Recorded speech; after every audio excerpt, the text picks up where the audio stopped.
pasti aku namanya suka. cilok, ini cireng, ini cilok. Cilor. Nah ini favorit aku, cilok. Enak ya. Intan, ini kan kalau kita ngomongin cilok, ini kan bahannya sagu nih. Nah, dan sekarang lagi tren banget nih tentang makanan yang berbahan dasar sagu. Pokoknya banyak banget deh. Banyak banget. Terus ada manfaatnya nggak dok ya? Nah, kita lihat dulu nih liputannya berikut ini.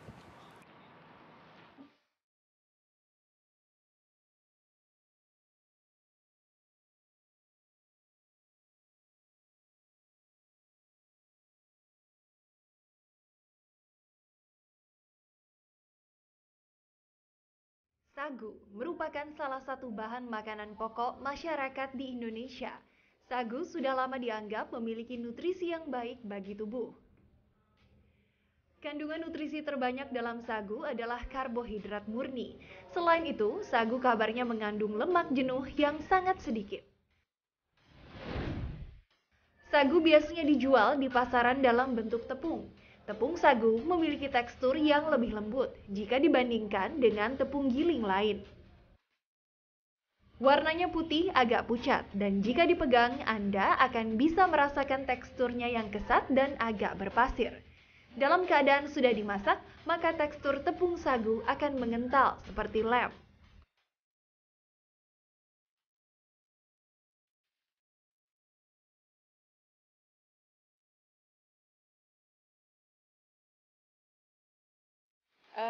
Yang saya tahu sih biasanya untuk buat singkong Thailand, terus buat ongol-ongol, dan beberapa makanan yang lain ya. Sagu biasanya untuk buat campuran bahan makanan, kadang untuk kue-kuean itu banyak. Biasanya untuk segala jenis makanan sih setahu saya.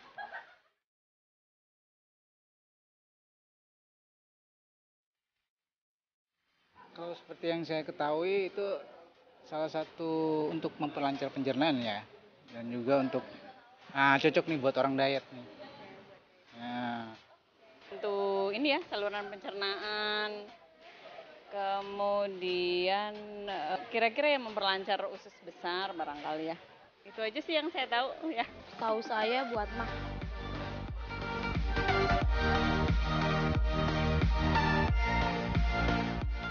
Bagi masyarakat modern, tepung sagu juga cenderung lebih banyak dikonsumsi sebagai menu diet karena sagu bisa dijadikan bahan makanan pengganti beras. Ketika dikonsumsi, sagu tidak mudah berubah menjadi glukosa, sehingga kabarnya sering dianjurkan untuk mereka yang mengidap penyakit diabetes. Tapi benarkah demikian? Lantas adakah efek samping dari mengkonsumsi sagu? Temukan jawabannya hanya di Ayo Hidup Sehat.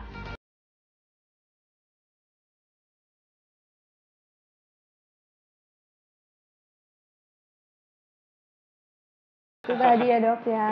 Saya waktu masih kecil Intan ya, kalau saya pakai sagu, saya pakai untuk main karambol. Karambol? Iya. Biar apa dok? Tek, kan licin soalnya, halus kan teksturnya. Aduh dokter, kalau aku tuh biasanya tuh ya buat makanan semua Dimakan sih. ya. Cilor, terus udah gitu buat cireng, terus apa nih namanya cilok gitu. Tadi kita lihat pendapat masyarakat nih tentang sagu. Ada yang bilang bisa melancarkan pencernaan. Makanya di tengah kita sudah ada Dr. Ida Gunawan, spesialis gizi klinik. Siang dok, apa Selamat kabar? siang, baik.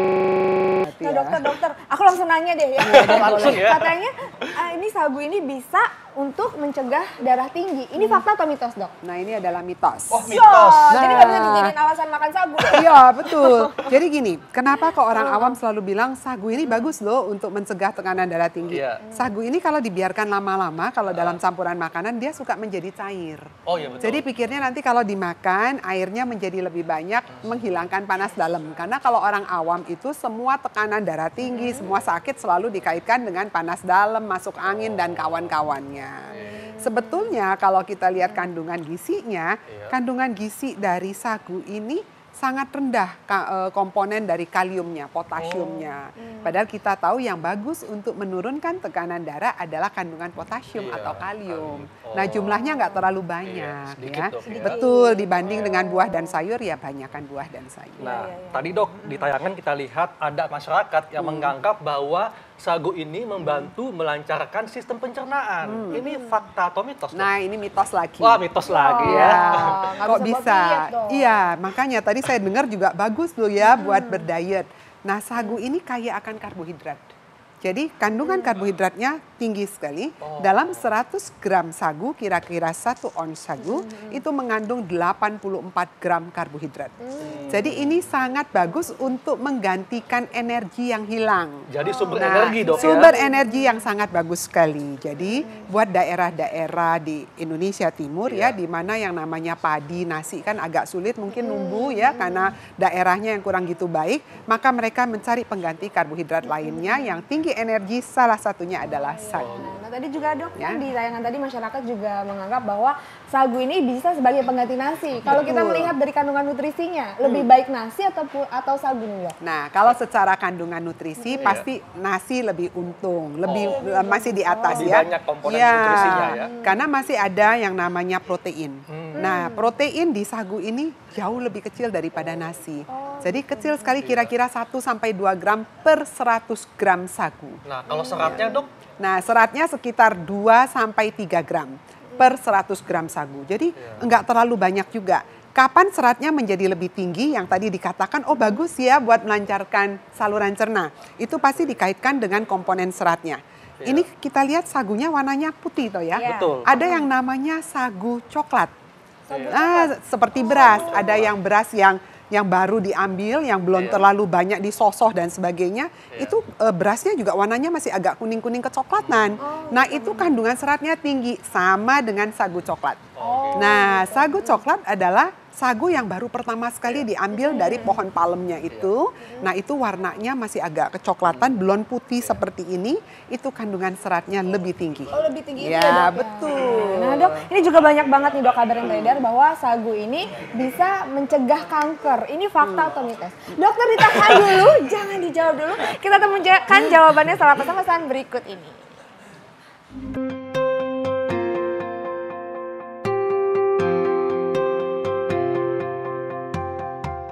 Tepung sagu merupakan olahan yang dihasilkan dari pemrosesan teras batang rumia atau pohon sagu.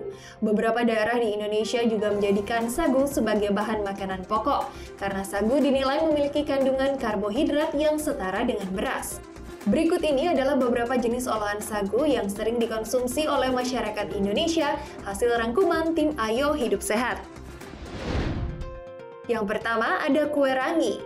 Kue rangi atau sagu rangi merupakan salah satu kue tradisional asli Indonesia yang terbuat dari campuran tepung sagu. Kue rangi dibuat dengan memasukkan adonan sagu ke dalam cetakan yang bentuknya mirip dengan kue pancong atau bandros. Adonan dipanaskan dengan api kecil hingga matang, kemudian dicabut dari cetakan. Agar lebih nikmat ketika disantap, kue rangi kerap ditaburi dengan kelapa parut dan gula merah yang telah dikentalkan. Selain kelapa dan gula merah, bahan lain seperti nangka, nanas, atau durian juga kerap dioleskan untuk menambah cita rasa kue rangi. Berikutnya ada papeda. Makanan yang berbahan dasar bubur sagu ini biasanya hanya bisa kita temukan di daerah Maluku dan Papua. Dari segi fisik, papeda berwarna putih dengan tekstur kulit yang lengket seperti lem dan rasa yang tawar. Nah, selain sagu, papeda juga menggunakan bumbu-bumbu seperti kunyit dan aneka rempah-rempah lainnya. Untuk mengatasi rasanya yang tawar, papeda kerap disantap bersama dengan ikan tongkol dan siraman kuah kuning sehingga rasanya menjadi sangat istimewa. Berikutnya adalah ongol-ongol sagu. Kue tradisional berbahan sagu ini terbuat dari tepung sagu aren, gula jawa, kelapa, dan daun pandan. Kue ini biasanya banyak dijual di pasar-pasar tradisional di Indonesia dan tergolong ke dalam kategori kue basah. Ongol-ongol sagu ini memiliki tampilan yang cukup menarik. Selain bentuknya yang unik, kue ini juga biasa disajikan dengan taburan kelapa parut agar terasa lebih gurih. Kue tradisional ini akan sangat pas jika dinikmati dengan segelas teh atau kopi hangat saat berkumpul bersama keluarga. Yang terakhir adalah kue lompong sagu. Kue ini merupakan makanan khas Minang, Sumatera Barat yang sudah jarang ditemukan. Bahan dasar kue lompong adalah tepung sagu. Tepung sagu diaduk dan dicampur dengan pisang kepok, santan, kelapa, dan gula aren. Adonan kue tersebut kemudian dibungkus dengan daun pisang, lalu dipanggang di atas bara hingga mengeluarkan aroma yang khas. Setelah matang, kue berwarna kecoklatan ini sekilas mirip dengan kue khas Betawi, yaitu timus. Paduan rasa manis dan gurih dengan tekstur yang kenyal menjadikan kue ini terasa begitu nikmat di lidah dan pastinya tak terlupakan. Aduh, Wah, banyak ternyata ya enak-enak makanan banget, dari kue sagu. rangi, ongol-ongol, itu semua kesukaan aku. Kayak semuanya suka ya. Saya suka yang tadi, ya lompong sagu tuh. Udah Makanan pernah khas nyoba? Sumatera Barat. Oh, udah pernah nyoba? Oh, Iya, sesuai sama dari tuh asalnya enak ya. Nah, Dok, tadi kan aku belum dijawab nih pertanyaannya. Sagu dapat mencegah kanker, ini fakta atau mitos? Nah, ini mitos. Mitos Oh, lagi. mitos. Iya. Kenapa? Kalau kita bicara soal kanker, artinya kita biasa membutuhkan banyak antioksidan. Iya. Dan dalam sagu ini kandungan antioksidannya dalam bentuk vitamin dan mineral jumlahnya sangat minimal sekali ya. Jadi kalau ingin menjadikan dia sebagai pencegahan untuk kanker, mungkin lebih baik untuk mengambil dari sumber yang lebih tinggi kandungan antioksidan. Misalnya sayur dari buah-buahan ya, atau mungkin ada sumber protein lainnya. Oke, jadi ini mitos dok ya. Mitos. Nah, bagaimana dok dengan anggapan yang mengatakan bahwa sagu ini baik untuk kesehatan tulang dan sendi? Ini Iya. fakta atau mitos dok? Nah, ini juga mitos. Mitos lagi. Nah, Kenapa dok? Kenapa ya? Karena di dalam sagu ini tadi sudah saya katakan jumlah mineralnya, kalsium, magnesium, zat besi, kuprum dan sebagainya itu juga sangat Sedikit, minimal sekali ya, sedikit sekali. Jadi kalau dijadikan sebagai bahan untuk mencegah ya memang harus jumlahnya dalam jumlah yang lebih besar, Setuju, banyak ya. Tapi considernya pertimbangan kita kalau makan ini jumlahnya besar, artinya energinya juga nambah. Betul. Asupan karbohidratnya jadi berlebihan nantinya ya. Dok, dengan tadi kan dijelasin juga ya di video tadi kalau sagu ini memang rasanya tawar nih. Iya. Apakah memang sagu ini baik untuk gula darah ataupun penyandang diabetes? Ini fakta atau mitos, Dok? Nah ini juga mitos. Oh, mitos juga, Iya. Dok. Iya. Oh, Gini, kenapa? kalau kita bicara soal gula darah, artinya kita bicara sumber karbohidrat. Sumber karbohidrat harus dipertimbangkan antara glycemic index dan glycemic load. Iya. Glycemic index artinya kecepatan karbohidrat itu menaikkan kadar gula darah. Dan karena dia bentuknya tepung, di mana kandungan seratnya juga tidak banyak, dia mempunyai glycemic index yang medium sampai high. Yang artinya medium sampai cukup tinggi. Bagi penyandang diabetes, kita anjurkan pilihlah karbohidrat yang rendah GI-nya, yang glycemic index-nya. Namun dalam beberapa literatur dikatakan bahwa sagu yang coklat, yang tadi saya sebutkan yang baru diambil, itu ternyata kaya akan amilosa dan juga resistance starch yang tinggi. Jadi itu bisa digunakan sebagai pengganti nasi pada penyandang diabetes. Fungsinya untuk ya. apa tadi yang dokter sebutkan, amilosa itu? Ya amilosa dan juga serat ya, itu bagus untuk ikut menurunkan GI-nya tadi. yang tadi. Jadi baik untuk- bagus untuk mereka penyandang diabetes. Tapi dipilih sagu yang coklat, jangan yang putih murni seperti ini. Ya. Dok, ini kan sagu mengandung karbohidrat dok ya, Iya. dan mengenyangkan. Iya. Nah ini ada anggapan mengatakan bahwa sagu bisa meredakan perut kembung. Ini fakta atau mitos dok? Nah ini juga mitos. Oh mitos lagi. Ya, Kenapa, mitos Dok? ya. Jadi gini, kenapa kok banyak? Saya banyak baca ya di literatur juga mereka katakan bahwa ini bagus sekali untuk menghilangkan perut kembung karena mudah dicerna. Lihat bentuknya sagu begitu Iya. diolah kasih air panas, Iya. dia mengental, lalu kita makan pelan-pelan begitu dingin, udah bentuknya mulai mencair. Kayaknya enak gitu Ya ya. mudah sekali sekali dicerna ya. ya. Jadi tidak terlalu memperberat beban dari si Pencernaan. usus kita, pencernaan kita. Tapi faktanya tidak seperti itu cara kerjanya ya. Oke, Dok, sagu ini adalah sumber mineral bagi tubuh. Ini fakta atau mitos? Nah ini juga mitos. Sagu ini hanya kaya akan karbohidrat. Kira-kira 84% isinya adalah karbohidrat. Ya, makanya ini sebenarnya bagus untuk apa sih? Sumber tenaga cepat. Jadi menggantikan energi yang cepat bagus. Oke. Ya, menggantikan nasi bagus gitu. Nah, tadi semua mitos ya. Iya. Nah, ini dok, terakhir nih dok ya. Ini fakta atau mitos ya. Iya. Sagu bisa menggantikan energi yang hilang. Nah, ini pasti jawabannya Adalah fakta. Akhirnya ada alasan untuk makan sagu. kenapa dok?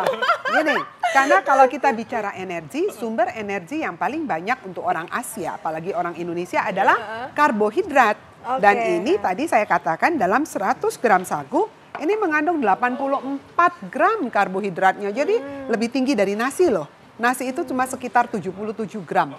Nah ini mengandung 84 gram. Jadi ini sangat bagus sebagai sumber energi.